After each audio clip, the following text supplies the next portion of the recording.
sempre. Amém. Irmãos, o mês de setembro, é também chamado de Setembro Amarelo, como um mês que vai trazer à tona o assunto sobre a prevenção do suicídio. E a depressão é uma das maiores causas que levam a este acontecimento tão triste. A depressão é chamada hoje de a doença do século. Segundo os dados da Organização Mundial da Saúde, afirmam que os deprimidos hoje no mundo ultrapassam a casa dos milhões. Estatísticas indicam que pelo menos 5%, estimativas ainda supervalorizam esse percentual, dizem que pelo menos 5% da população sofrem de depressão e que 2 de cada 10 casos prolonga-se no tempo, tornando-se a depressão uma doença crônica. A faixa etária com maior incidência de casos de depressão ocorre na idade mediana, entre a fase da juventude para a fase adulta, com mais frequência entre os 20 e 50 anos de idade. Estima-se que aproximadamente 2/3 das pessoas que sofrem com depressão não fazem sequer nenhum tipo de tratamento. E entre as pessoas que buscam ajuda médica, apenas 50% são diagnosticadas corretamente. E a maioria dos pacientes tratados tentará suicídio pelo menos uma vez na vida. Desses, 17% conseguem se matar, incluindo povos de todas as raças, idades, sexo, cor, crença ou classes sociais. Durante a pandemia, esse quadro de depressão aumentou significativamente. E estimativas sugerem que essa doença será a segunda maior causa de incapacidade e de perda de qualidade de vida das pessoas em todo o mundo. Na igreja, a ansiedade, a depressão ainda é estigmatizada por muitos como uma coisa demoníaca, como sendo algo inconcebível que o crente passe por momentos de depressão, que isso é coisa do inimigo, ou que é falta de oração, ou que é falta de uma vida com Deus, ou que a pessoa está em pecado, ou que problemas internos oriundos de uma teologia ruim, como nós vimos na exposição do nosso irmão Guilherme, como a teologia triunfalista ou a teologia retributiva tratada aqui pelo nosso irmão, também são consequências que levam a pessoa deprimida a ficar ainda mais deprimida e não oferecem a ajuda necessária. Quando na verdade depressão é uma doença, uma enfermidade da mente e da alma, e precisa, como outras enfermidades, ser tratada de maneira correta, tanto com orientações bíblicas coerentes, quanto pelo uso de recursos da medicina na área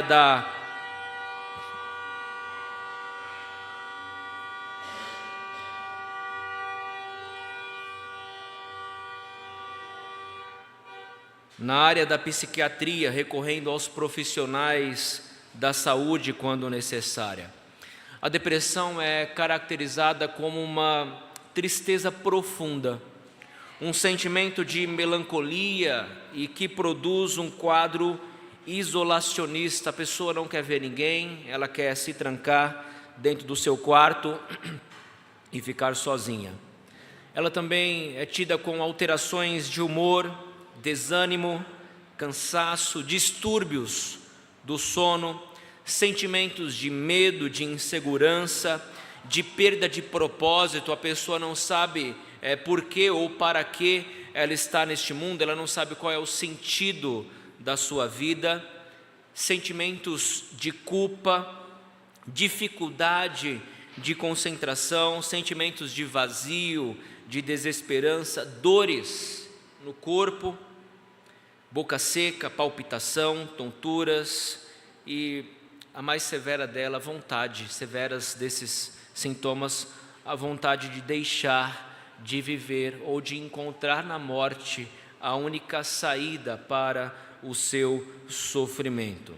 Isso, meus irmãos, acontece desde estágios de depressão leve, moderada, até estágios mais avançados de depressão.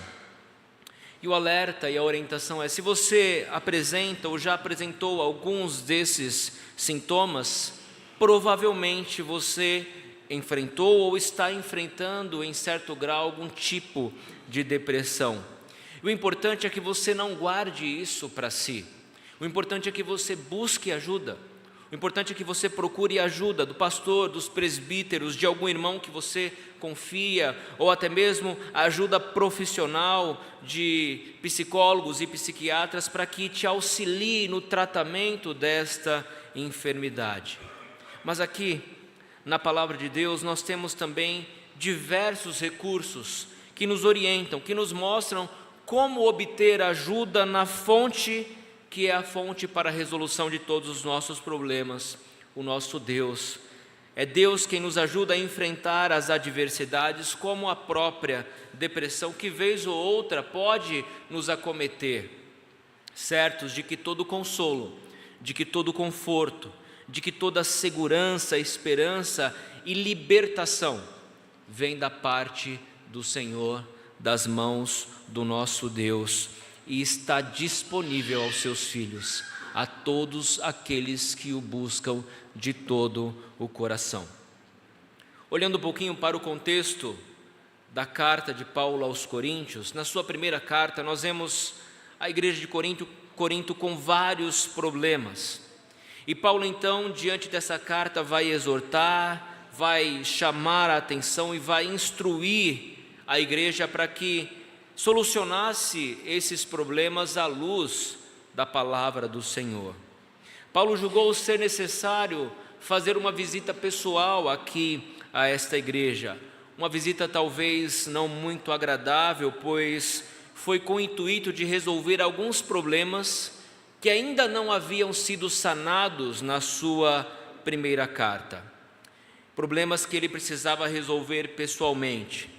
Depois de encontrar-se com Tito, o jovem pastor, ajudador aí na obra de Paulo, ele recebe notícias favoráveis da igreja de Corinto, de que eles haviam cessado a rebeldia contra Paulo, e então ele vai escrever essa segunda carta à igreja de Corinto, na Macedônia, onde ele se encontrava naquele momento, depois de encontrar Tito.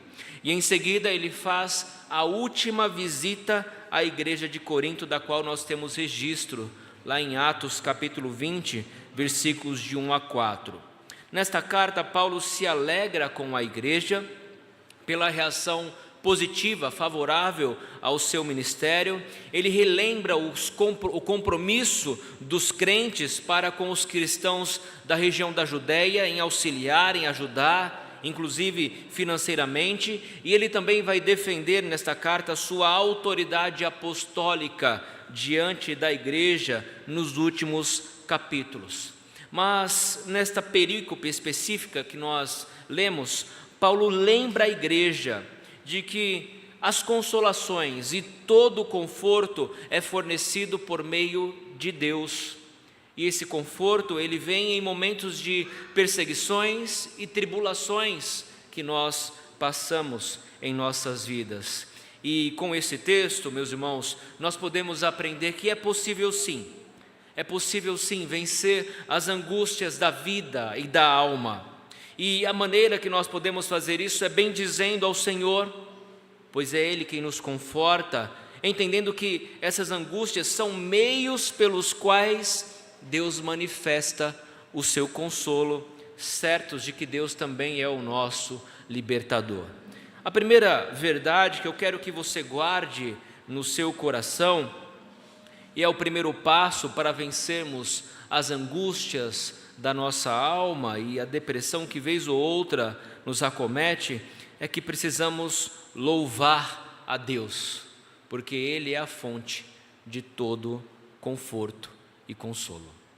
Precisamos louvar o nosso Deus, porque Ele é a fonte de todo conforto e consolo. Olhem para o versículo 3.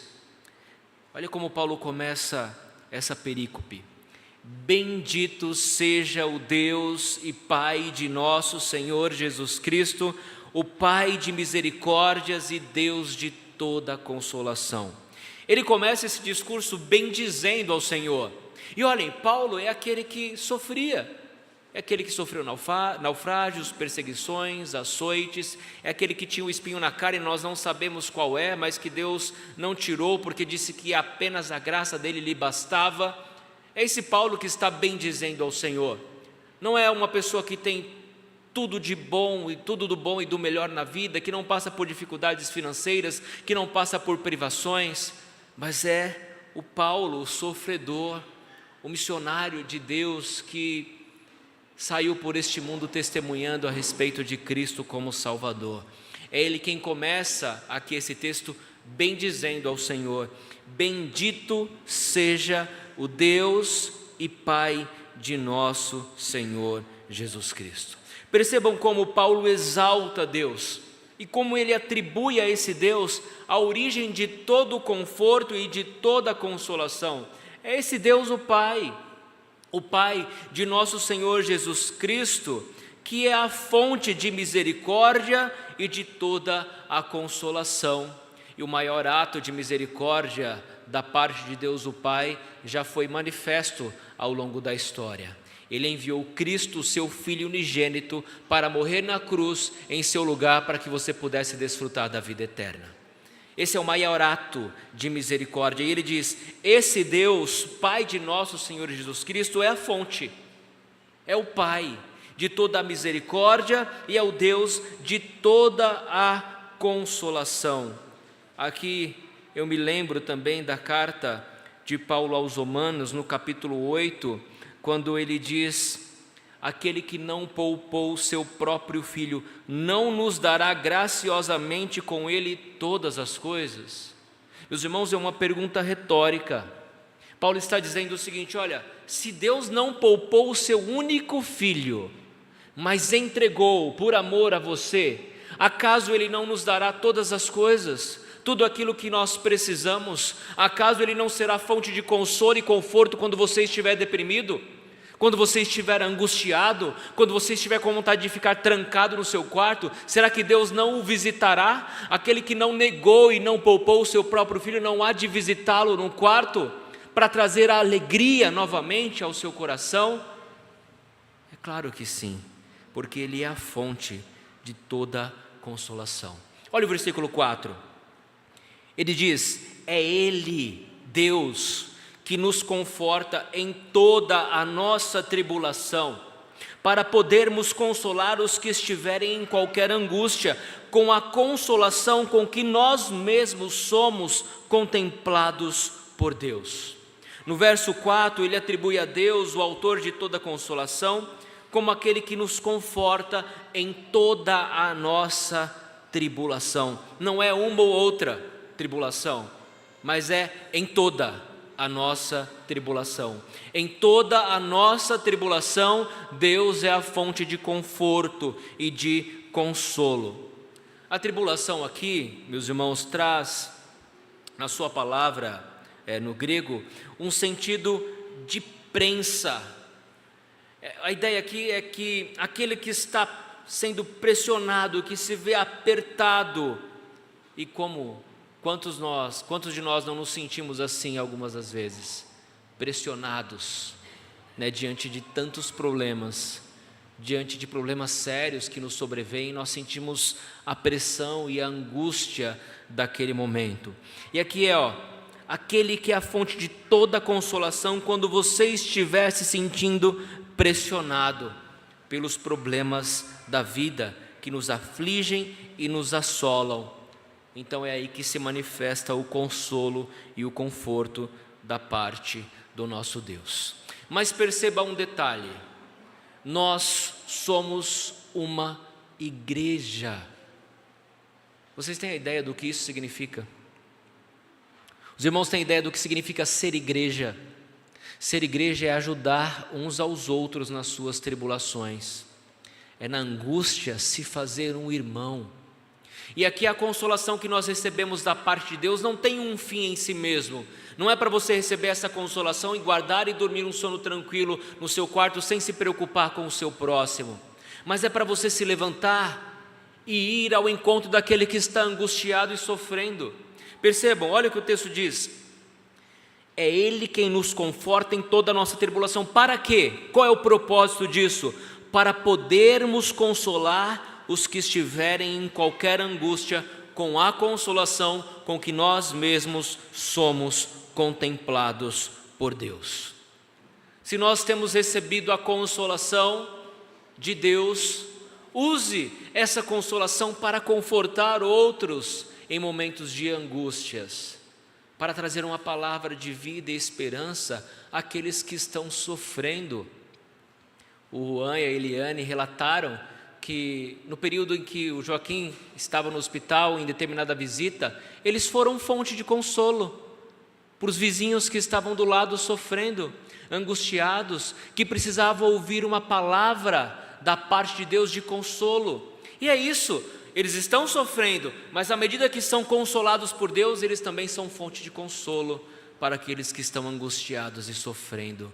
Isso é ser crente, isso é ser cristão, isso é dar testemunho da parte de Deus. E o versículo 5 continua: porque assim como os sofrimentos de Cristo se manifestam em grande medida a nosso favor, assim também a nossa consolação transborda por meio de Cristo.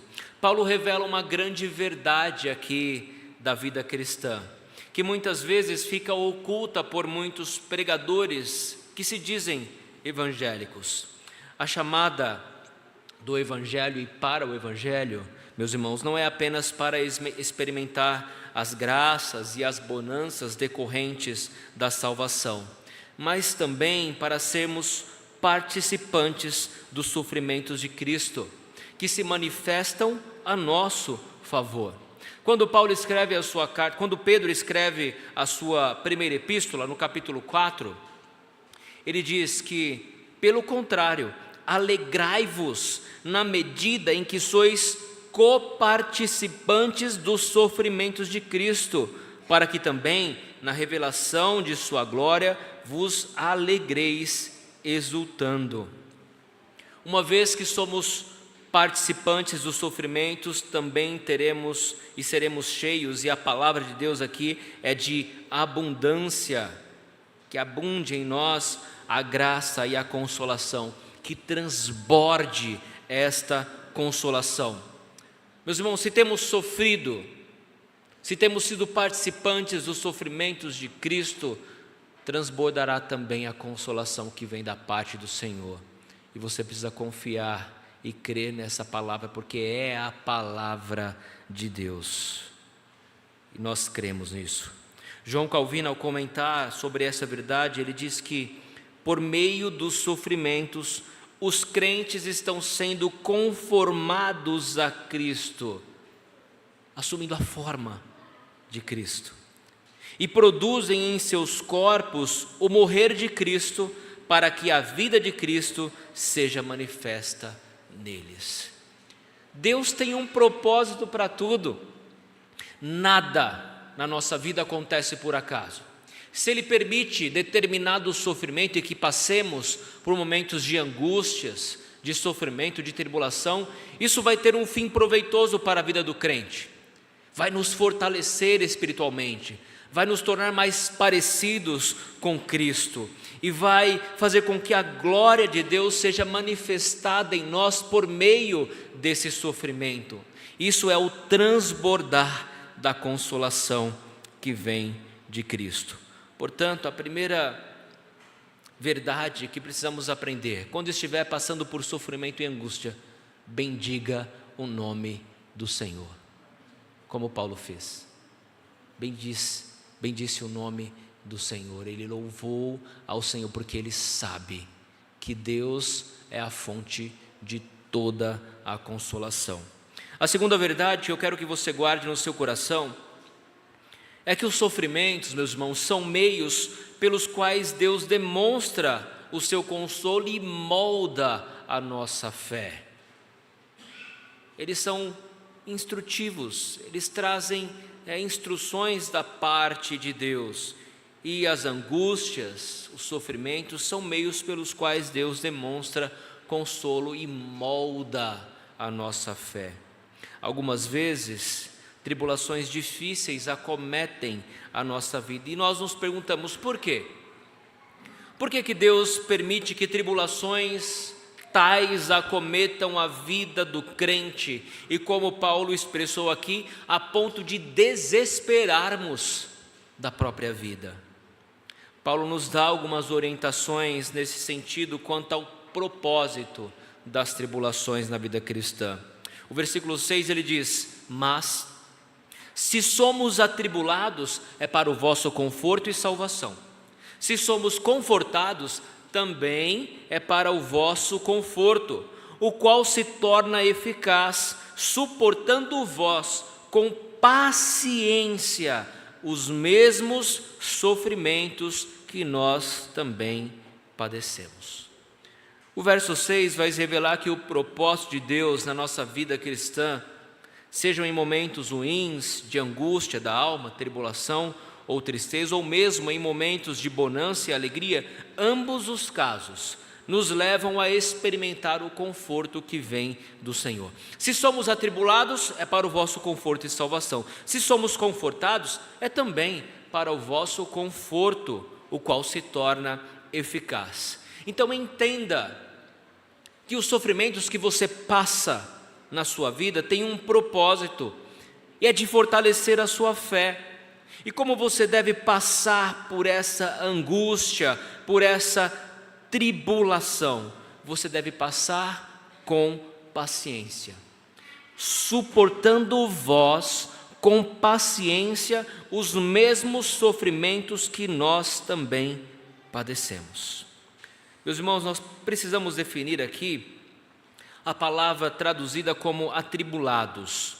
Não significa apenas um sofrimento externo, mas essa palavra também pode significar uma angústia interna. Aquela angústia que é própria da mente, é própria da alma. Aquela angústia que sofremos sozinhos, calados, que às vezes não tem um motivo aparente. Aquela que às vezes parece ser tão forte, que é como se nós sentíssemos que os nossos corações estão sendo comprimidos de tanta dor. Calvino, ao comentar, ele diz que a palavra atribulado ou afligido aqui não se refere apenas a angústias internas, mas também à miséria interna do coração. E o próprio Paulo experimentou essa aflição e angústia interna, como ele deixa claro no versículo 8, quando ele fala da tribulação que sobreveio na Ásia e que estava acima das suas forças. Além do aspecto do conforto de Deus, Paulo nos mostra que a tribulação também é para a nossa salvação. Não no sentido de que a salvação dependa do fato de passarmos por tribulações, não é nesse aspecto, mas que ao passar pelas provações, com paciência, com perseverança, elas testificam de que somos salvos, eleitos por Deus. Aquele que não tem a firmeza em Cristo, quando passa por alguma provação, ele abandona, ele se afasta dos caminhos do Senhor, ele começa a questionar a Deus e os propósitos de Deus. Mas o crente, ao passar pela tribulação, pela angústia, ele se fortalece, porque ele sabe que não está passando sozinho, mas a força vem de Deus, para que ele passe e vença esses momentos de tribulações e angústias. E a pergunta que precisamos fazer é: de que maneira nós devemos passar por momentos de depressão e angústias da vida? Ele diz: o qual se torna eficaz, suportando vós com paciência os mesmos sofrimentos que nós também padecemos. Então, meus irmãos, nós devemos entender que é propósito de Deus que nós passemos por provações, tribulações, angústias e sofrimentos. Mas quando estiver passando, tenha paciência. E a paciência aqui é a perseverança. Essa palavra que foi traduzida como paciência é a mesma palavra que aparece lá em Tiago capítulo 1, versículo 3, traduzida como perseverança, e aparece também em Romanos capítulo 5, versículo 3 e 4. Tiago diz: meus irmãos, tende por motivo de toda alegria O passardes por várias provações, sabendo que a provação da vossa fé, uma vez confirmada, produz perseverança. É a mesma palavra aqui, é a mesma palavra para paciência. E a perseverança deve ter ação completa, para que sejais perfeitos, íntegros, em nada deficientes. E lá em Romanos capítulo 5, Paulo escreve: e não somente isto, mas também nos gloriamos nas próprias tribulações, sabendo que a tribulação produz perseverança, a perseverança, experiência, a experiência, a esperança. Então, como é que nós devemos passar por momentos de angústias? Tenha paciência, e paciência aqui no sentido de ser resiliente, de ser perseverante, de não desistir da própria vida. O ato de atentar contra a própria vida é um ato de desespero, de desesperança. É alguém que desistiu de perseverar, é alguém que desistiu de seguir pacientemente em meio ao sofrimento.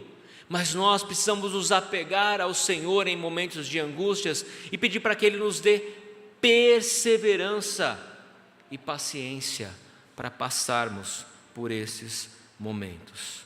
Voltando à pergunta de como passar pelas tribulações e angústias, a resposta é: passe com paciência, constância, perseverança, certos e sabedores de que Deus é conosco e é Ele mesmo quem trará conforto e refrigério para o nosso coração angustiado. O versículo 7 diz: a nossa esperança a respeito de vós está firme, sabendo que como sois participantes dos sofrimentos, assim o sereis da consolação. Meus irmãos, olha que verdade impressionante que nós lemos aqui. Paulo diz que o fim de todo sofrimento é a consolação. Se somos participantes dos sofrimentos, é certo que o seremos também da consolação. Então tenha essa convicção de que o fim de todo o sofrimento é o consolo que vem da parte de Deus para os crentes em Cristo Jesus. O sofrimento, as angústias não durarão para sempre. Deus, no momento próprio, no tempo que Ele determinou, manifestará consolo diante das angústias e do sofrimento, trazendo graça e refrigério sobre a nossa alma. Paulo, quando escreve aos Filipenses, ele diz que nos foi concedida a graça de padecerdes por Cristo e não somente de crerdes nele. Meus irmãos, esse é o verdadeiro evangelho. Se vocês estiverem ouvindo o evangelho que pregue apenas bonança, alegria, felicidade plena neste mundo, duvidem se é de fato o verdadeiro evangelho.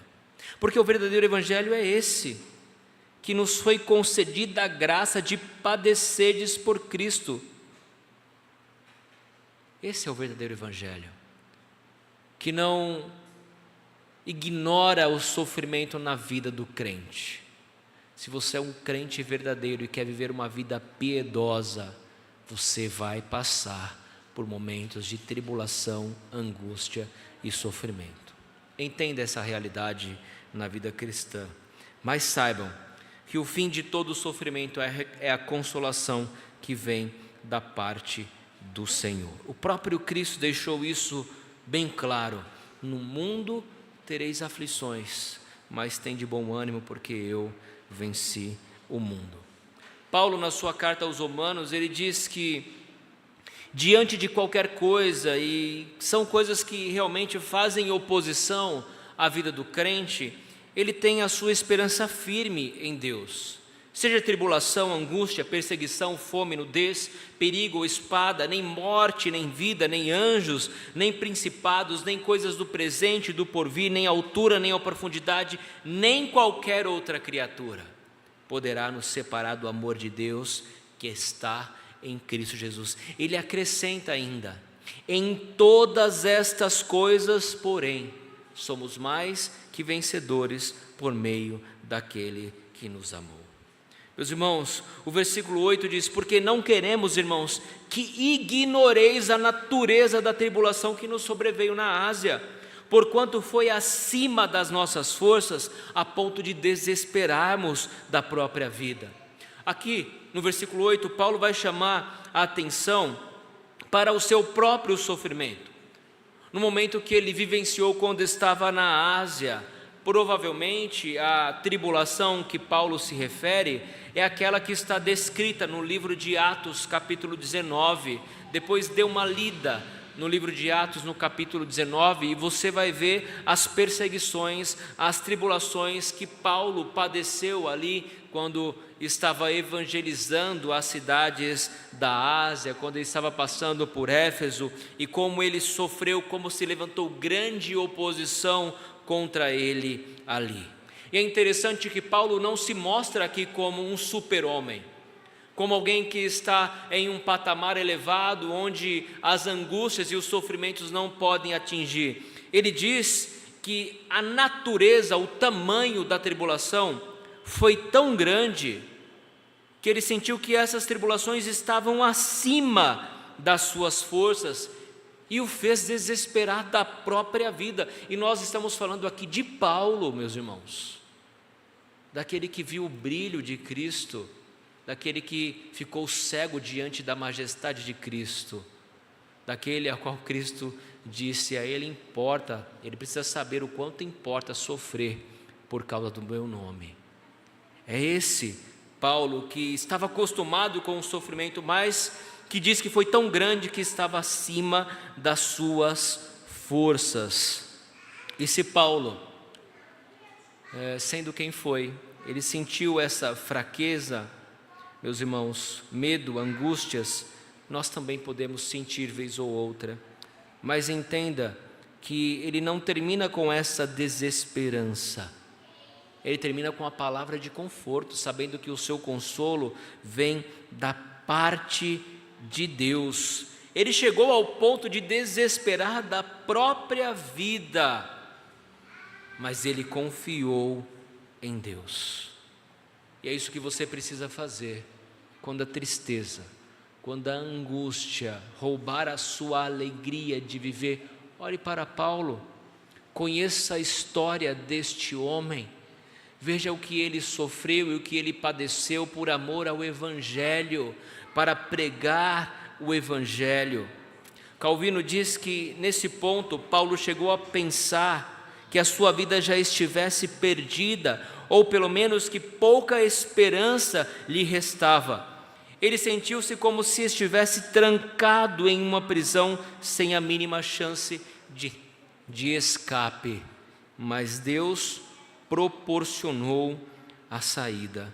Meus irmãos, assim como Paulo, nós lemos no texto que Elias também passou por um momento de tristeza.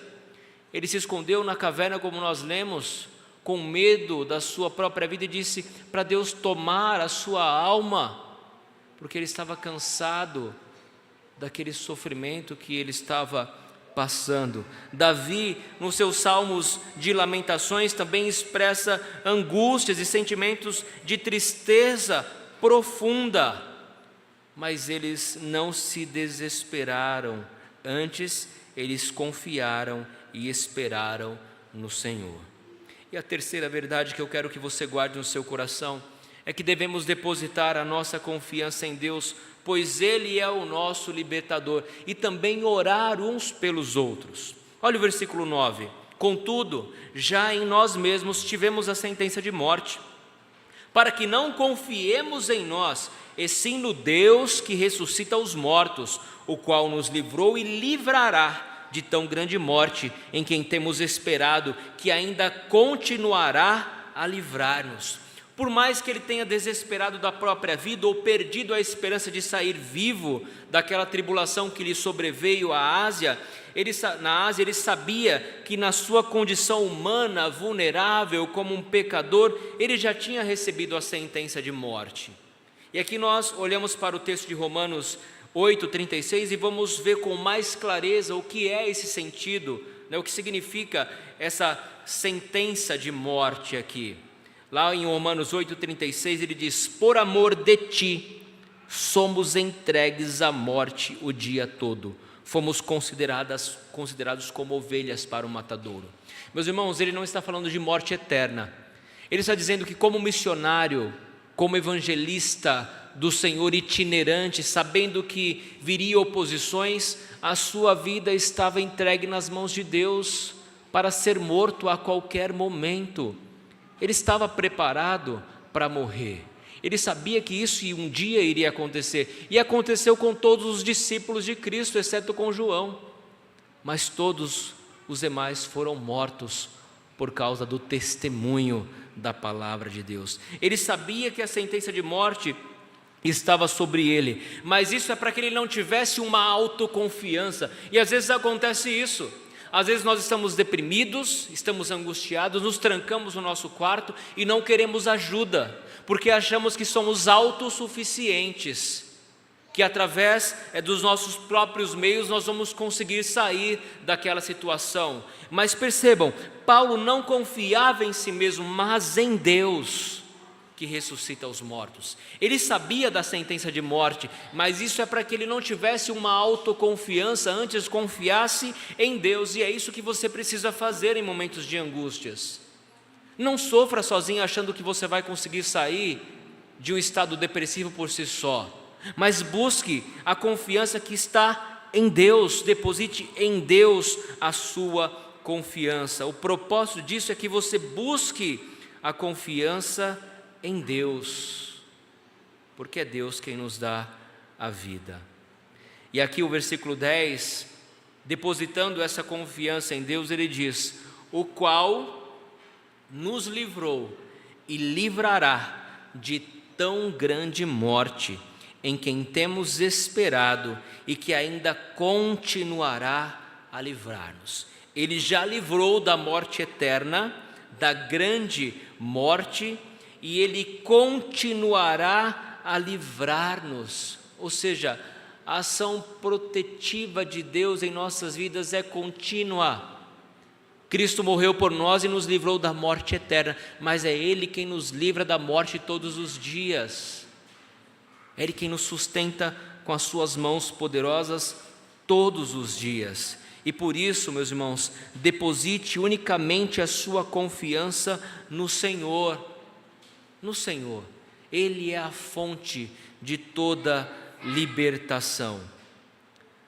Mas aqui, no versículo 11, ele diz a importância da igreja, a importância de sermos igreja, ajudando-nos também vós, com as vossas orações a nosso favor, para que por muitos sejam dadas graças a nosso respeito, pelo benefício que nos foi concedido por meio de muitos.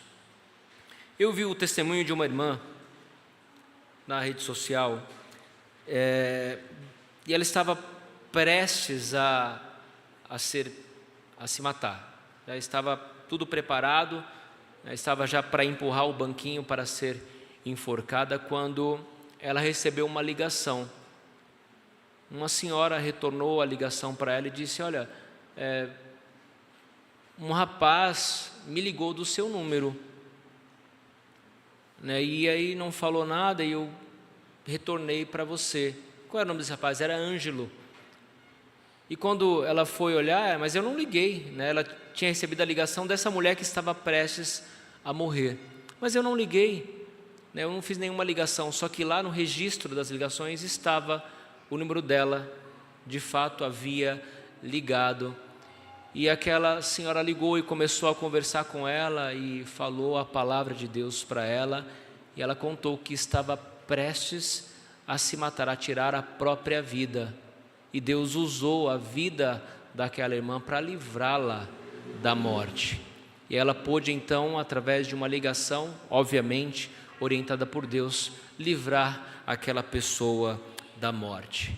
Aqui, meus irmãos, Paulo diz que a consolação que recebemos deve ser em favor uns dos outros. E ele diz: olha, ajude-nos vós também com as orações a nosso favor, para que por muitos sejam dadas graças a nosso respeito, pelo benefício que nos foi concedido por meio de muitos. E aí eu pergunto: Você tem sido bênção na vida do seu irmão que está sofrendo? Você tem ligado para as pessoas que estão passando por angústias e por sofrimento? Tem orado por elas? Tem colocado o nome delas na sua lista de orações? Faça isso.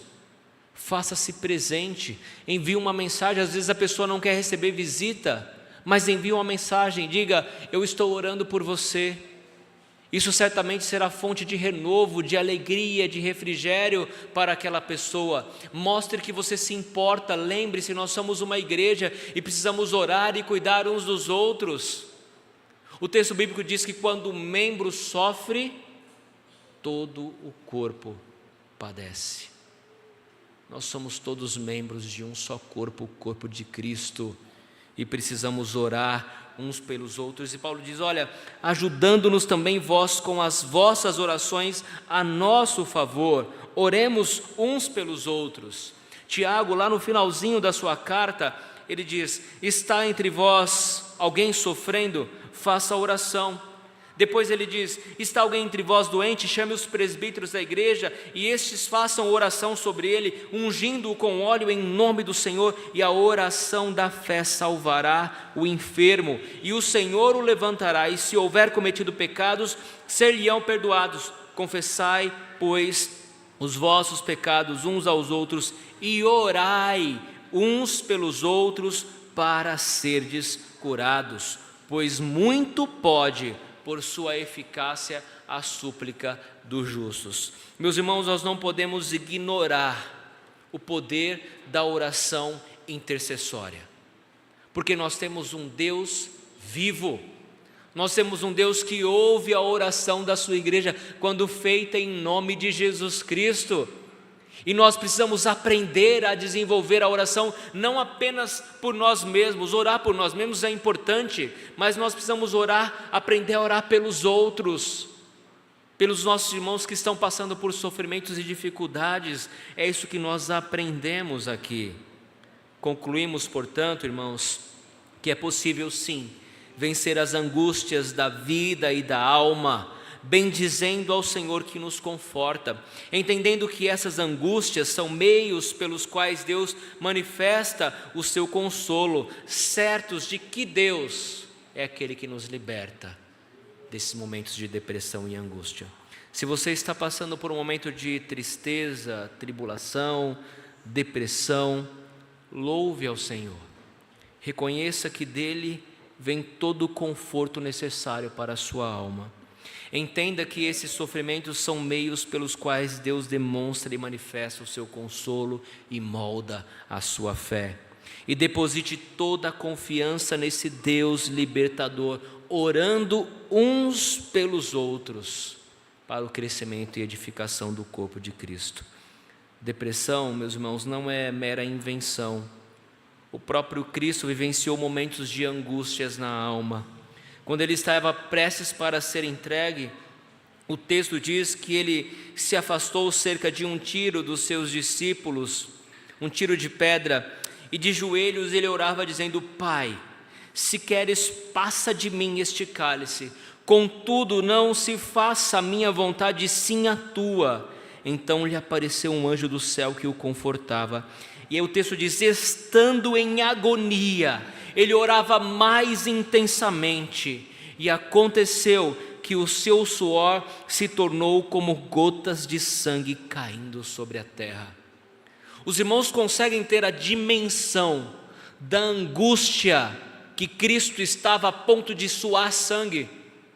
Consegue ter a dimensão da angústia do coração de Cristo nesse momento que antecedia a dor mais forte que ele ia suportar por nossa causa?